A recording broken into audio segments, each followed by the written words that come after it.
অৱশেষত জোনমণি মাতৃক এঘৰীয়া কৰি পেলালে। সকলোৱে মিলি এঘৰীয়া কৰি পেলালে। আপোনালোকে জানেনে? এই নিউজটো আপোনালোকে পাইছেনে? কোনোবা জানিছে নেকি? কোনো জনা নাই। এতিয়া এঘৰীয়া কৰি পেলালে জোনমণি মাতৃক। কিদৰে এঘৰীয়া কৰি পেলালে সকলো কথাখিনি কৈ আছোঁ। আপোনালোকে চাব সম্পূৰ্ণকৈ মোৰ ভিডিঅ'টো, কেনেধৰণে এঘৰীয়া কৰি পেলালে। আপোনালোকে কেইদিনমানৰ আগতে আপোনালোকে দেখি আছিলে গোটেই জোনমণিৰ বিষয়ে আৰু জোনমণিৰ কথাবিলাক এনি টাইম আলোচনা কৰি আছিলে নিউজে পত্ৰই আৰু নিউজ লাইভে, যিকোনো নিউজ সংবাদ মাধ্যমত আপোনালোকে দেখি আছিলে জোনমণিৰ কথা। সকলো এনি টাইম ফেচবুকে, ইউটিউবে এনি টাইম আৰু নিউজৰ পত্ৰই সকলো কথাই এনি টাইম জোনমণিৰ কথা আৰু ন্যায় লাগে আমাক জোনমণি, আৰু সকলো ডাঙৰ ডাঙৰ নেতাবিলাকেও জোনমণিৰ কথা এনি টাইম পাতি আছিলে। কিন্তু এতিয়া কি হ'ল? এতিয়া আপোনালোকে জানেনে? এতিয়া জোনমণিৰ বিষয়ে এতিয়া কিয় আলোচনা নাই? এতিয়া লুকাই গ'ল যে কেছটো, জোনমণি যে মৃত্যু হয় তাৰ যে তদন্ত ল'ব লাগে, তদন্ত কৰিব লাগে। এতিয়া তাৰ কেছটোতো লুকাই গ'ল যে, কাৰণটো কি? আৰু তেওঁৰ মাকে কৈ আছিলে মোৰ পোৱালিটোক মাৰি পেলালে আৰু আমি এতিয়া কাৰ লগত থাকিম? এতিয়া মোৰ পোৱালিটো মাৰি পেলালে, আমি এতিয়া এঘৰীয়াৰ দৰে হৈ থকা দৰে হৈছে। কিন্তু এতিয়া চাব গ'লে এঘৰীয়াৰ দৰে হৈ থকা হৈছে। এতিয়া কোনো এটা তদন্ত নাই। এতিয়া অকলশৰীয়া। এতিয়া এমাহ হৈ গ'ল। এতিয়া এমাহৰ এতিয়া সকামেই এতিয়া হ'ব আৰু, কিন্তু মাহেকীয়া সকামেই হ'ব আৰু, কিন্তু এতিয়ালৈকে কোনো এটা চোৰাক পোৱা নাই, তদন্ত পোৱা নাই, ন্যায় পোৱা নাই। কোনো এটা ক'ত যাব, কি কৰিব, কি হিচাপে খাইছে, কি হিচাপে লৈছে, কোনোবা খবৰ লৈছেনে জোনমণি মাতৃক আৰু তেওঁৰ পৰিয়ালটোক? কোনো এজনেও খবৰ লোৱা নাই। এতিয়া বৰ্তমান নিউজ লাইভ সংবাদ মাধ্যমত আপোনালোকে গম পাইছেনে? সংবাদ মাধ্যমত কোনো এজনে খবৰ লোৱা নাই।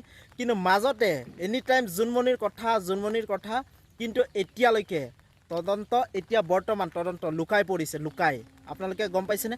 তো ঠিক তেনেদৰে এঘৰীয়া কৰি পেলোৱাৰ দৰে হৈছে, হয় নহয় কথাটো? আপোনালোকে নিজে ভাবি চাওক, এঘৰীয়া কৰি দিয়াৰ নিচিনা হৈছে, হয় নহয়? আপোনালোকে নিজে ভাবি চাওক, জোনমণি মাতৃ যেতিয়া জোনমণি মৃত্যু হৈছিলে, কিমান ডাঙৰ ডাঙৰ সংবাদ মাধ্যমত, কিমান নিউজ চেনেলবোৰে তেওঁৰ ঘৰত যায়, নিউজত কয়, নিউজত এনি টাইম মানে জোনমণিৰ কথা একো এটা মানে ফেচবুক ইয়া ফিৰ নিউজত আৰু ইউটিউবত সকলোতে জোনমণিৰ কথাই আমি দেখা পাওঁ। কিন্তু এতিয়াতোতো লুকাই গৈছে ন, লুপ্ত হৈ গৈছে, গোটেই নাইকিয়া হৈ গৈছে সেইবোৰ কথা।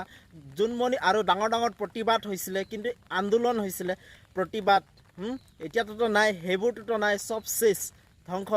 ঠিক তেনেদৰে জোনমণি ন্যায় পাবনে? আপোনালোকে অসমবাসী ৰাইজে আপোনালোকে কওকচোন, জোনমণি এনেকৈ ন্যায় পাব জানো? নাপাব নহয়। কিন্তু আপোনালোকে অকণমান ছাপোৰ্ট কৰক, হেল্প কৰক, জোনমণিয়ে মাতৃ ন্যায় পায়। মোৰ এই ভিডিঅ'টো যোনে যোনে চাই আছে শ্বেয়াৰ কৰক, কিমানে শ্বেয়াৰ কৰক। তো হত্যাকাৰীয়ে য'তে আছে তেওঁক অতি সোনকালে শাস্তি পায়, গম পাইছেনে? অসমবাসী ৰাইজে বহুত আশাবাদী আৰু আশা হৈ ৰৈ আছে। কিন্তু জোনমণি ৰাভাৰ মাতৃক কেতিয়া এঘৰীয়া কৰি নেপেলাব আমাৰ অসমবাসী ৰাইজে? কেলে মই কৈছোঁ এঘৰীয়া কৰি নেপেলাব? আৰু নিউজ লাইভ সংবাদ মাধ্যমৰ যোগেদি আপোনালোকৰ কথাবিলাক বহুত শুনি আছিলোঁ, কিন্তু এতিয়া বৰ্তমান এঘৰীয়া কৰি পেলোৱাৰ দৰে লাগিছে। কিন্তু আপোনালোকে জোনমণি ৰাভাৰ মাতৃ এঘৰীয়া কৰি নেপেলাব, কিয়নো তেওঁৰ কোনো নাই আৰু অকলশৰীয়া হৈ পৰিছে জোনমণি মাতৃ। আৰু জোনমণি মাতৃৰ যিটো নেকি হত্যা হৈছে, বহুত চক্ৰবেহুত ভৰাই তেওঁক হত্যা কৰা হৈছিলে। সেইকাৰণে জোনমণি মাতৃক কেতিয়াও এঘৰীয়া কৰি নেপেলাব। মোৰ আহ্বান জনাইছোঁ অসমবাসী ৰাইজক, জোনমণি মাতৃক কেতিয়া অকলশৰীয়া কৰি নেপেলাব। আপোনালোকৰ মই সকলোকে আহ্বান জনাইছোঁ, কিয়নো সৎ সাহসৰ পুলিচ অফিচাৰ আছিলে জোনমণিৰ মাতৃয়ে কেতিয়া এইটো কথা ভবা নাছিলে মোৰ ছোৱালীজনী মৃত্যু হ'ব, এটা এনেকুৱা ডকাইতিৰ হাতত, এনেকুৱা চোৰ ডকাইত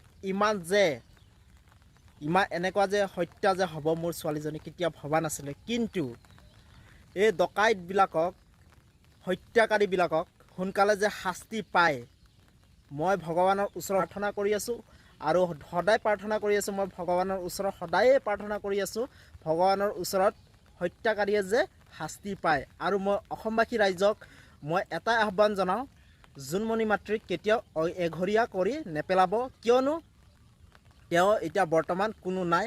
আৰু সংবাদ মাধ্যমত মই এটা আহ্বান, সংবাদ মাধ্যমত আপোনালোকে নিউজ কৰি আছিলে মাজতে, কিন্তু এতিয়া বৰ্তমান আপোনালোকৰ নিউজত মই দেখা নাই। অকল তদন্ত হ'ব লাগে সেই বুলি নহয়, কিন্তু তদন্তটো এনেওতো হ'ব, হত্যাকাৰীটো এনেও শাস্তি পাবই, এইটো চিয়ৰ আছে, জনা আছে। কেলৈ মানে আমি জানো, আমাৰ বিশ্বাস আছে আৰু ভগৱান এতিয়াও আছে। আমি ইমানটো জানো যে হত্যাকাৰীয়ে কেতিয়াও শান্তিত থাকিব নোৱাৰে। তাৰ ওপৰত কিন্তু আপোনালোকক এটাই কথা কওঁ, অসমবাসী ৰাইজক, জোনমণি মাতৃক কেতিয়াও এঘৰীয়া কৰি নেপেলাব, অকলশৰীয়া কৰি নেপেলাব।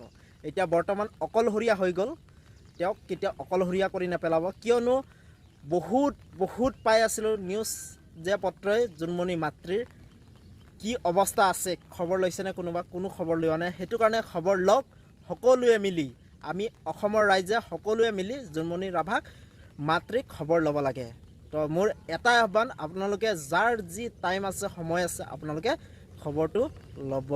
তো মই ভিডিঅ'টো ইমান দীঘল নকৰোঁ, ভিডিঅ'টো মই ইয়াতে সামৰিছোঁ। অ'কে, ঠিক আছে, বাই বাই।